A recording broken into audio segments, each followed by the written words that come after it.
Ethan had spent many years in this wilderness. For him, some days passed serenely, sequential as a habit.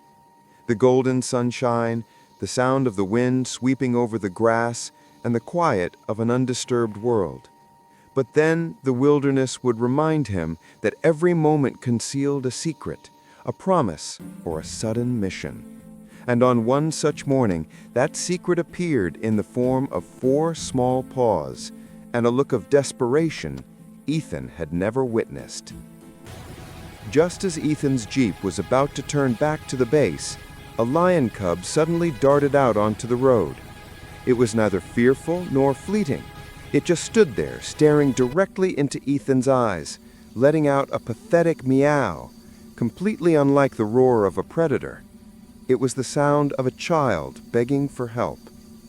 Ethan slammed on the brakes, his heart pounding, wondering what had caused this small creature to break every natural instinct to seek assistance from a human.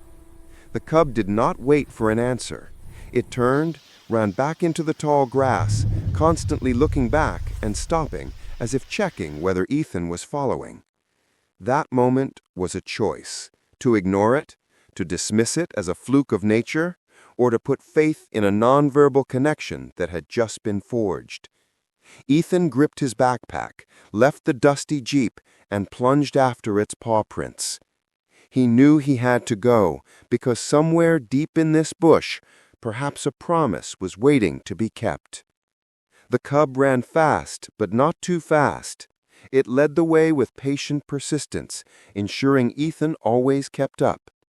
The pursuit lasted several minutes under the scorching sun, and then the small creature stopped beside a large acacia tree, directing its gaze and mournful cries toward a deep hole right at its base. When Ethan stepped closer and looked down, a cold sensation ran down his spine. It was a poacher's pit trap, deeper than a man is tall, with sheer earth walls impossible to climb. At the bottom of the pit lay the mother lion, motionless. She barely stirred, only her belly gently rising and falling with heavy, exhausted breaths. Her fur was covered in dust, and her usually sharp amber eyes were now clouded with severe dehydration. She managed to lift her head, emitting a weak growl, but the sound quickly dissipated in the hot air. Clearly, she had been trapped here for at least a couple of days. Ethan felt the despair radiating from a mother, but what tightened his chest was the sight of the cub. It ran back and forth around the pit's edge, crying pitifully, utterly helpless. This was more than just an injured animal. It was a mother slowly fading from her child, and a stark reminder of human cruelty against nature. Ethan immediately grabbed his radio. "This is Ethan. Emergency situation. Adult female lion trapped in a pit, severely exhausted. Need a rescue team with a winch and a vet immediately. Sending coordinates." He could not wait. He knew the lioness's life was being counted in minutes. Tying the rope securely around the acacia trunk, he carefully checked the knot and began to rappel down the hole. Every action was slow, calculated to avoid further startling the mother lion. She watched him with wary eyes, attempting to snarl, but the sound was too weak.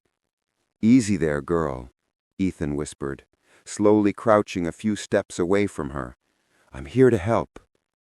And then, in that moment, as he was opening his water bottle, he saw a small movement in the dark corner of the pit. A grayish-brown scaled ribbon was slowly slithering among the rocks, heading straight for the weakened lioness. A puff adder, one of Africa's most venomous snakes. The snake paid no mind to Ethan.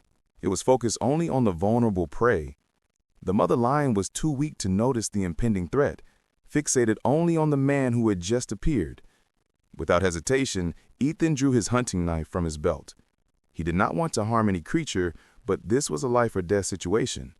He circled around the lioness, trying to approach the snake from an angle it did not anticipate. The snake was already near her hind leg, its forked tongue beginning to flick out, scenting danger. Ethan acted in a flash. He lunged forward and used the force to pin the knife to the ground just behind the snake's head, immobilizing his body. A second decisive blow neutralized the danger. He tossed the dead snake into the corner of the pit and turned back to the mother lion. Now he could help her. The tension in the lioness's eyes eased slightly. She had witnessed his reckless action, and there seemed to be a flicker of understanding passing between them. Ethan slowly poured water into her mouth, little by little. Each drop of liquid was a lifeline.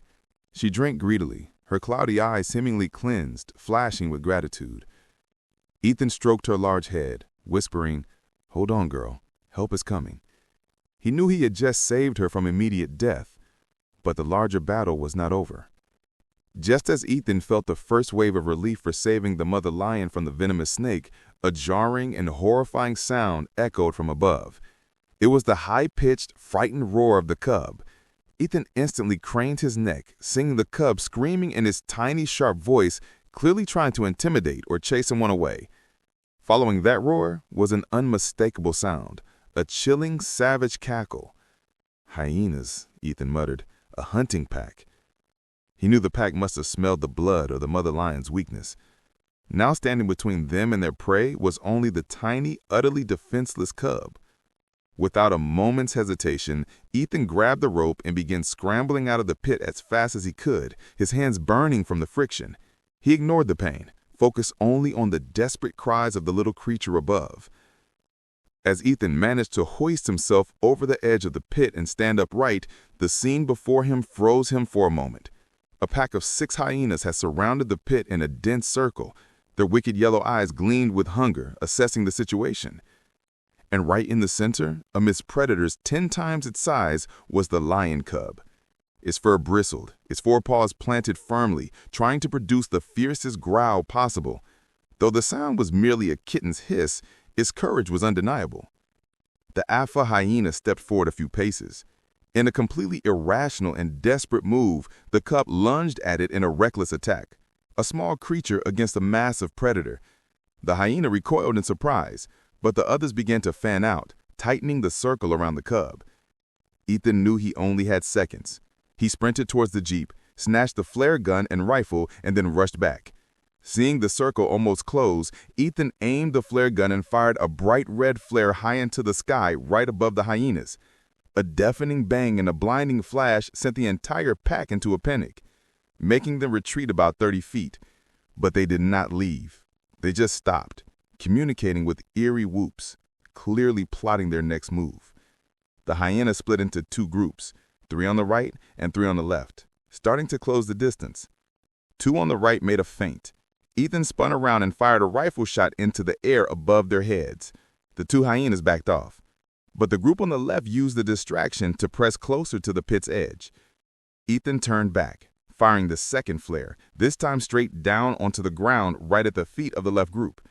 The ferocious bang and the red blaze made them jump violently, but the hyenas were beginning to realize it was just lightning noise, posing no real danger. They grew increasingly aggressive. The cub, with another horrifying cry, suddenly leaped onto the alpha hyena lurking at the pit's edge, clawing at its face with its tiny claws.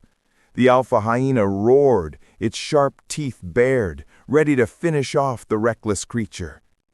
In a decisive moment, Ethan had no choice but to use his final shot. He did not shoot the animal, but the ground right in front of it. The impact of the bullet created a column of dust, dirt, and gravel that sprayed directly into the hyena's face. The beast shrieked, spinning its head while trying to shake the dust out of its eyes and ears. The cub quickly ran toward Ethan, trembling all over, but still courageous.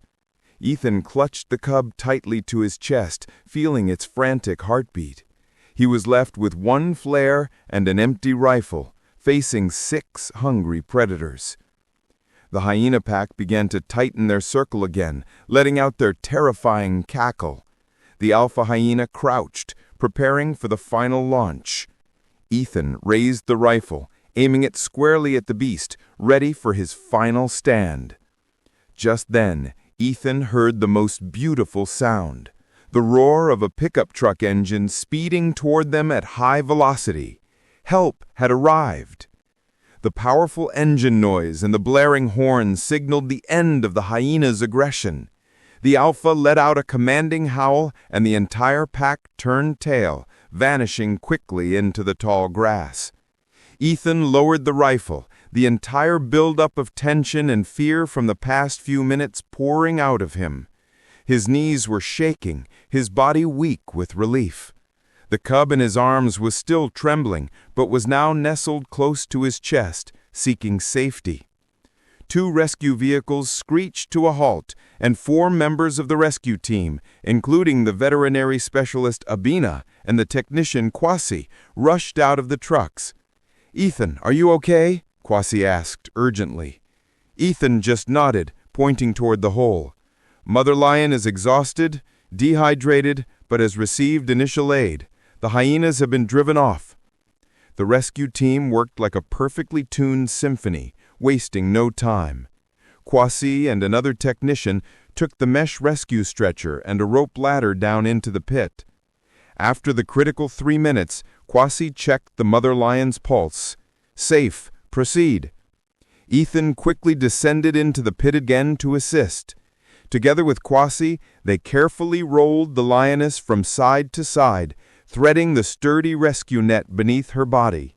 This was difficult work, requiring utmost gentleness, but their smooth coordination ensured every corner of the stretcher was securely fastened to the carabiner clips. "Done! Lift!" came Ethan's signal. The winch engine began to growl, the cable tightened, and the stretcher was slowly, steadily raised out of the pit. Ethan and Kwasi stabilized the stretcher from below to prevent it from bumping the earth walls. 3 minutes felt like an eternity, but finally the mother lion was safely on the surface, met by Abina and the medical team. They swiftly moved the lioness onto a thick blanket in the back of the pickup truck. Abina inserted an intravenous line and started a slow drip of fluids, while also applying cool packs. The cub immediately ran to the side of the truck bed, trying to peer at its mother. Abina completed her final checks and smiled at Ethan. "She's going to make it, Ethan. She's severely dehydrated and exhausted, with a few minor cuts on her legs from trying to climb, but she will recover. You found her just in time." A team member asked, "Are you coming with us?" Ethan looked at the cub standing by the edge of the truck bed, its eyes shining with deep understanding. "Yes, I'll come along and keep an eye on this little guy." He picked up the cub, holding it close. The small creature curled up, snuggling against his chest, finally stopping its trembling and beginning to purr with exhaustion. Throughout the hour-long drive to the rehabilitation center, the cub lay peacefully in Ethan's arms, as if the promise of safety had been fulfilled. At the center, the mother lion was transferred to intensive care. The cub was placed in an adjacent room with a clear glass door. Initially, it panicked, clawing at the glass, but gradually it understood that its mother was right next door. Finally, it curled up on a warm blanket and drifted off to sleep. For the next 2 months, Ethan visited them regularly. The mother lion regained her strength daily. The cub grew rapidly, becoming a healthy, playful youngster. Their story was a testament to the power of connection and collective effort, proving that the right attention at the right time can reverse even the cruelest of fates. 2 months later, the day Ethan and the rescue team had been waiting for finally arrived. Dr. Asante, the center's director, declared the mother and cub fully recovered and ready to return to the wild. The transport crate was placed in an open patch of grass. Ethan personally opened the door latch. The click echoed. The door swung open and brilliant morning light poured inside. The mother lion stepped out first. She paused, taking a deep breath of the air of freedom, her paws touching the soft grass after 2 months of confinement. She stretched, arching her back in a perfect curve, and let out a gentle growl, an expression of boundless happiness. It was a moment of majestic recovery and rebirth. The cub, now much bigger and stronger, bounded out after her. It ran circles in the grass, leaping and chasing butterflies, bursting with the pure joy of a child returned to its world. And then the miracle happened. The mother lion turned, looking directly at Ethan. In her eyes there was no longer weariness or fear, but a deep understanding and gratitude. She walked slowly toward him, lowered her head, and gently pressed her forehead against his chest. It was an ancient, sacred gesture of respect and trust in the big cat world, a silent thank you. Ethan gently stroked her mane, feeling the coarse fur beneath his fingertips. "Live well, girl," he whispered, "and protect your cub." The cub ran over. It repeated the exact gesture it had made 2 months ago when it stopped Ethan's Jeep. Standing on its hind legs, placing its front paws on his knee, Ethan knelt down, scratching its ears one last time. The bravest little guy I've ever met. It licked his hand lightly with its rough tongue, then turned and ran to join its mother. The pair began to walk, heading toward the hills. Initially, they walked on the open grass under the bright sun, then gradually disappeared among the acacia trees. They blended into the savanna's golden hue, becoming a part of the wild nature they had almost lost forever. The cub occasionally turned its head, checking if Ethan was still standing there, until both vanished completely behind the hillside. That final moment was a testament to a simple truth. We are not just observers, nor intruders.